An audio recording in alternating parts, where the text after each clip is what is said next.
Hey everybody, welcome back to the Chaotic Little Book Corner. My name's Acacia. Today I want to talk to you about why I give trigger warnings and what that looks like for me and why I find it an important thing to do. Because I know I give trigger warnings quite frequently on my channel for different books for different reasons, sexual assault, violence. I don't give trigger warnings for swearing.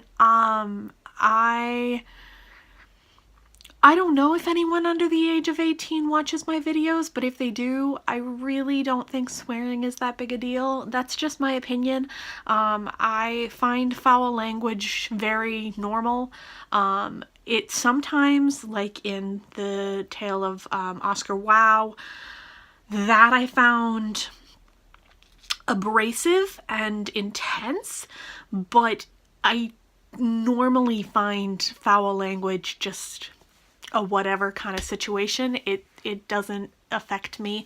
I was raised around foul language, which sounds really bad, but like it's just a normal part of my everyday experience. So I don't see it as a trigger warning, but for some people it might be. And if you'd like to see a trigger warning from this point on about foul language, I can do that. But like, it doesn't really faze me.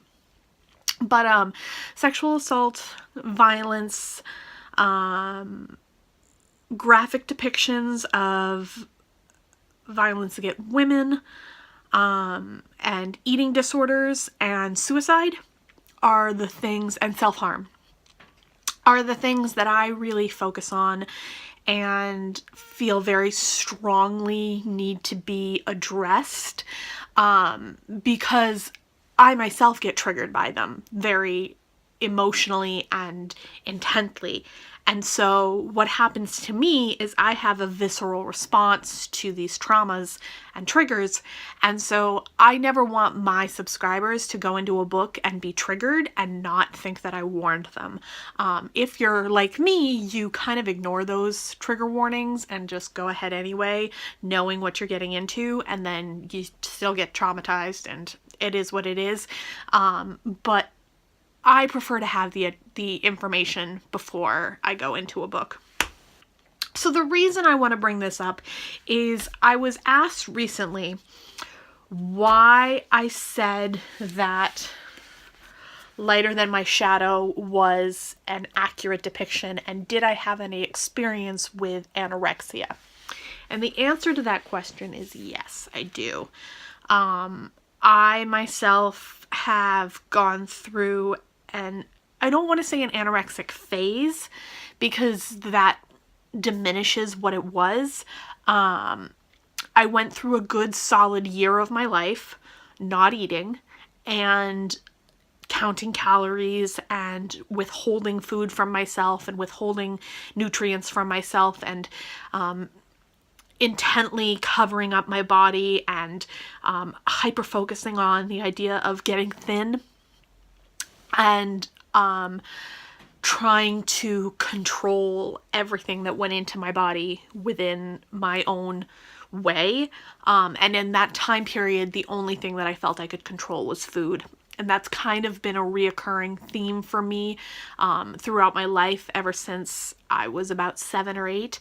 And I've talked about this in a prior video, and I will link that video down below, which is the truth about my eating and my eating habits. And I guess the big thing is that I went into this book with the information that it was about anorexia.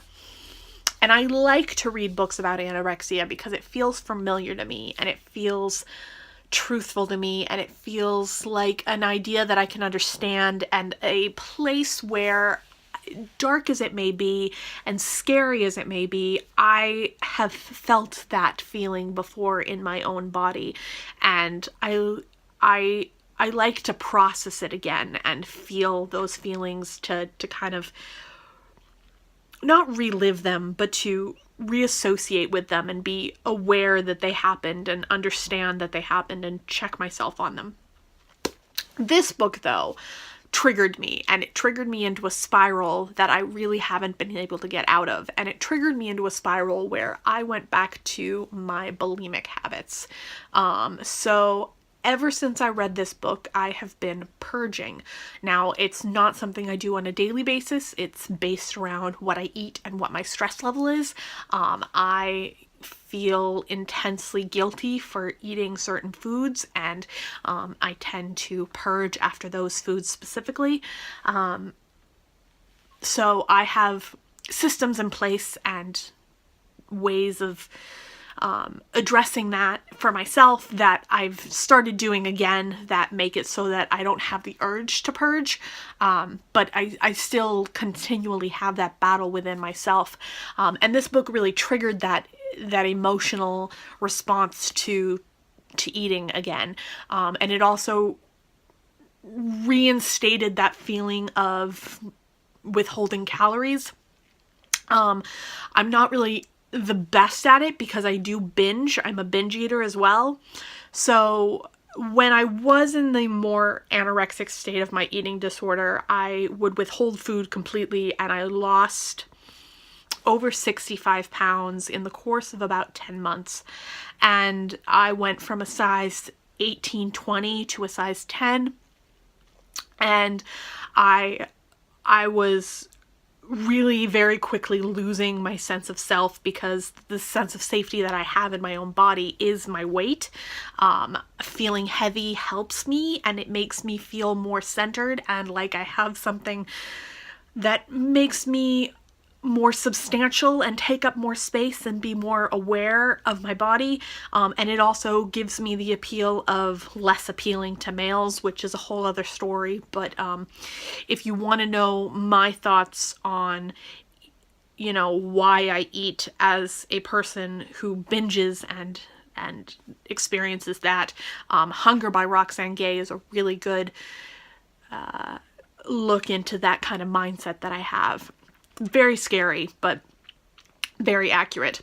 So, I've been purging again, and I've also been restricting calories for myself, which means I wake up in the morning, I take my medication I take for thyroid, and then I have to wait 40 minutes before I eat. So I will wait 40 minutes and then I won't eat. And then lunchtime will come around and I'll be hungry, but I'll drink a replacement meal shake.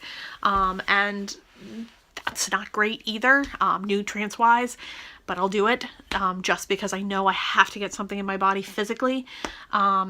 And then dinner will come around and I'll eat, but either I will eat too much and I will binge and then I will purge, or I will eat a food that feels greasy or uncomfortable to me in some way and I will purge.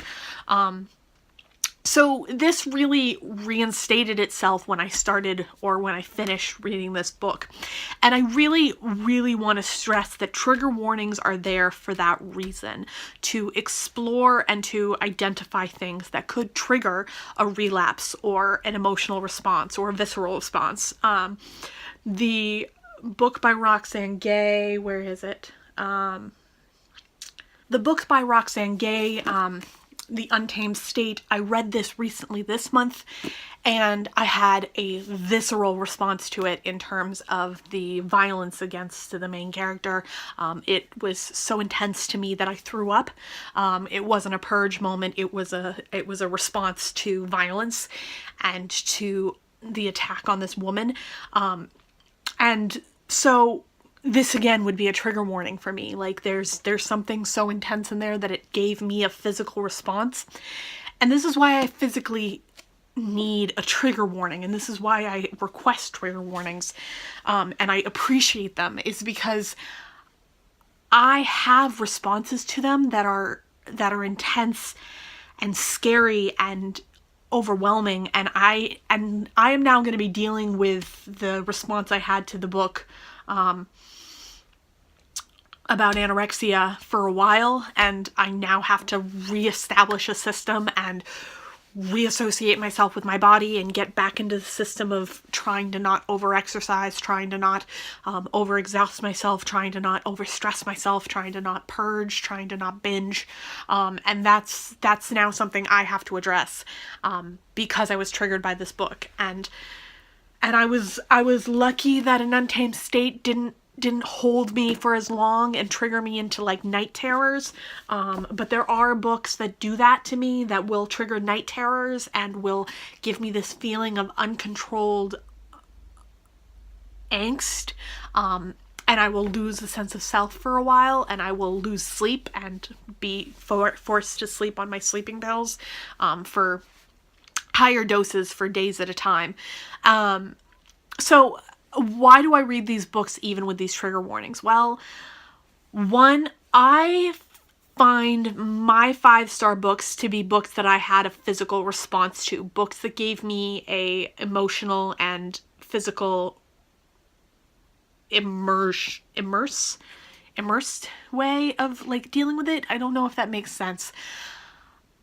I like to be fully invested in a book, and that's what a 5-star read for me is these books that I am fully invested in emotionally and mentally. And when I find those books, I love them, and a lot of them have trigger warnings in them. I have come from a life that has been highly driven by mental health issues and trauma, and as a result, I find things like romance really not exciting. They don't really do anything for me. I've had romance in my life. I've found someone that I loved, and I still love that person to this day, even though we're not together anymore. But I don't find any joy out of reading romance because it's not an emotion that I can attach a strength to. It's something that feels light and fluffy, and I don't like light and fluffy. I like intensity, and I crave intensity and this drive, this overwhelming feeling and just pure adrenaline, which is something that I'm working on in therapy myself, because it's a problem that has manifested itself into my own personal life as well. This need for darker conversation and more intensity and depth and in anger, there's an anger that I require and a deepness that I require that really doesn't translate well into everyday communications and conversations. But it translates into books in a way where I read really dark things on a regular basis, and I read really dark things as a way of calming myself and communicating with the outer world. And that really can cause trouble. And it's a personal problem. It's a thing that I really need to address. Like, I would love to be able to read a book about just a quiet life that, you know, just goes about their everyday world and has one little thing happen to them and everything's just sort of la-di-da. I would love to find pleasure in that, but I just can't. I need something to bite into. But trigger warnings make it so that I know what I'm getting into before I get into it, and I can prep myself and get prepared for it. And then mentally, I hope usually that I don't get so triggered that I end up spiraling, which is what has happened recently. So that is why I do trigger warnings on my channel. I did this video because I recently got asked why I do trigger warnings. And I figured I should just answer that because I feel like it's a question that other people have asked me in the past as well. So that's my response. I hope it makes sense, and I hope you guys understand. If you guys like this video, give it a thumbs up. If you loved it, click that subscribe button. If you have any questions, comments, or quandaries, go ahead and leave them in the comment box down below. I will talk to you in my next video. I'll see you soon. Bye.